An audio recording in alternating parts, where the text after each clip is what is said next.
Salam jumpa dan jumpa lagi, saudara-saudara yang sudah terbiasa menerima berkat dari HKBP Setia Mekar dan juga yang baru menikmati berkat Tuhan melalui channel YouTube Renungan Harian HKBP Setia Mekar Resort Setia Mekar, yang dimaksudkan bukan hanya untuk seresort saja, tetapi untuk semua. Kiranya seluruh warga jemaat setiap hari memperlihatkan ucapan syukur kepada Tuhan melalui wajah yang ceria dan hati yang penuh sukacita dan selalu bersyukur di dalam Tuhan. Jangan lupa, kabar-kabarilah sukacita dan kalau ada pergumulan, sehingga kita bisa berdoa bersama, karena di dalam kebersamaan kita, Tuhan hadir dan Tuhan bersama dengan kita. Marilah kita berdoa. Damai sejahtera Allah yang melampaui segala akal dan pikiran, itulah kiranya menyertai saudara sekalian di dalam Kristus Yesus Tuhan kita.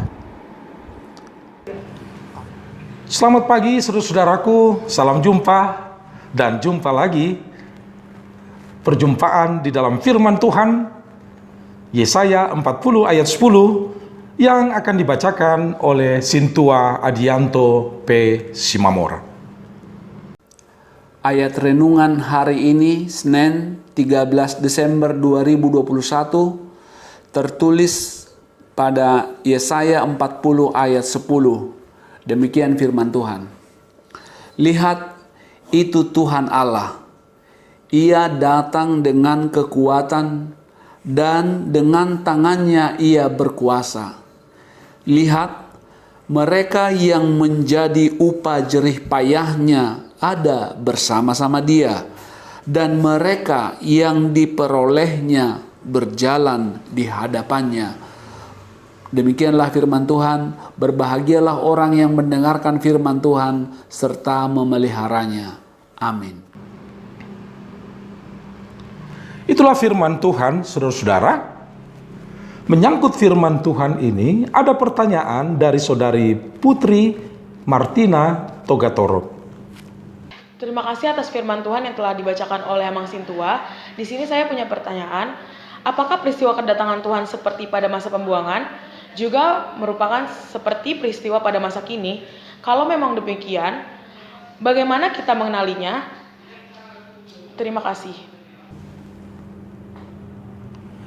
Saudara-saudaraku yang dikasihi Tuhan Allah dalam Yesus Kristus, lihat, itu Tuhan Allah, ia datang dengan kekuatan. Dan dengan tangannya ia berkuasa. Lihat, mereka yang menjadi upah jerih payahnya ada bersama-sama dia, dan mereka yang diperolehnya berjalan di hadapannya. Itulah firman Tuhan. Pertanyaan yang sangat menarik tadi. Langsung di dalam kehidupan. Pertanyaannya, apakah peristiwa kedatangan Tuhan seperti masa pembuangan juga merupakan peristiwa pada masa kini? Kalau memang demikian, bagaimana kita mengenali kedatangan Tuhan pada masa kini?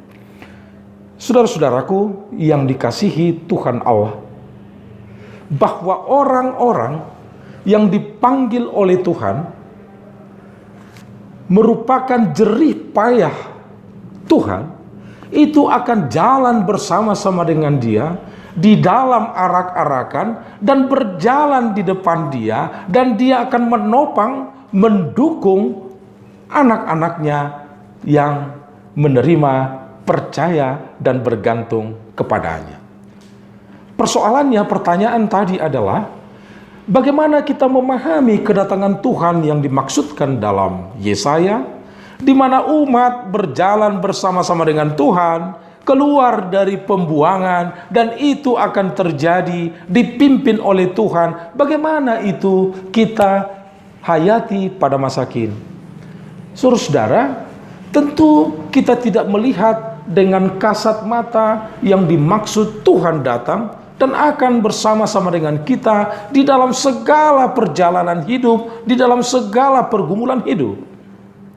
Tapi dengan merenungkan, dengan melihat artinya, menyimpulkan segala peristiwa yang sudah kita lewati, apakah kita melihat di dalamnya ada tanda-tanda atau indikasi kehadiran Tuhan? Seperti apa?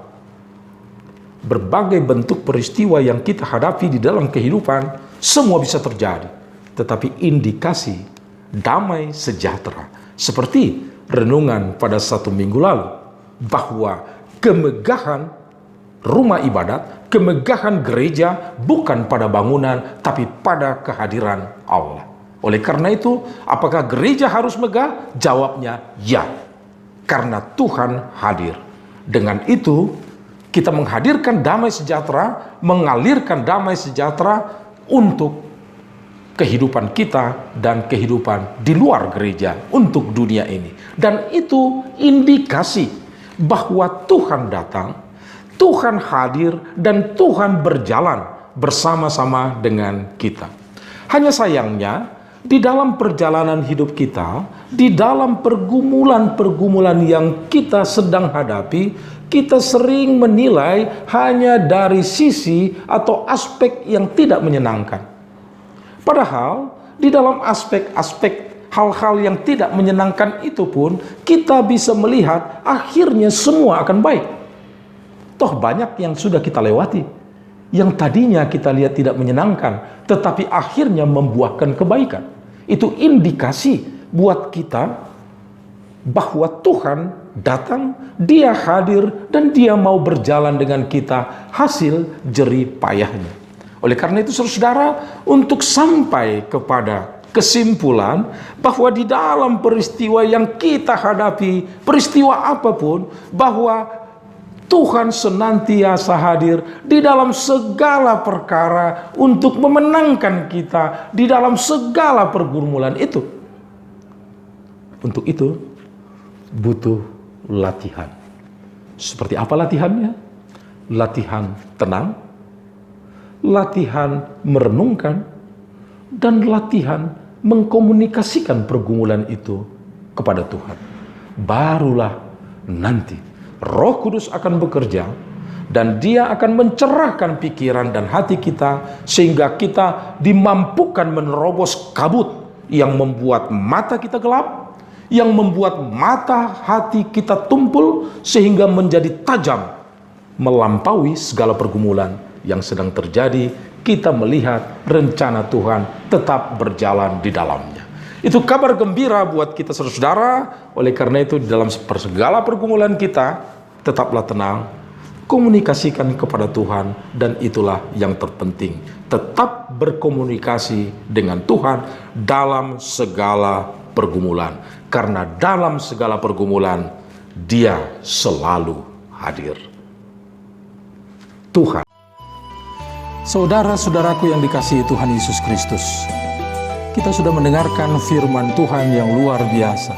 Firman Tuhan ingin menjadikan kita menjadi generasi yang handal di dalam zaman kita ini dengan segala tantangannya. Saudara-saudara, generasi handal adalah generasi yang selalu mengandalkan Tuhan. Bersama Tuhan, kita akan mampu memenangkan pergumulan. Bersama Tuhan, kita mampu. Kalau kita mau.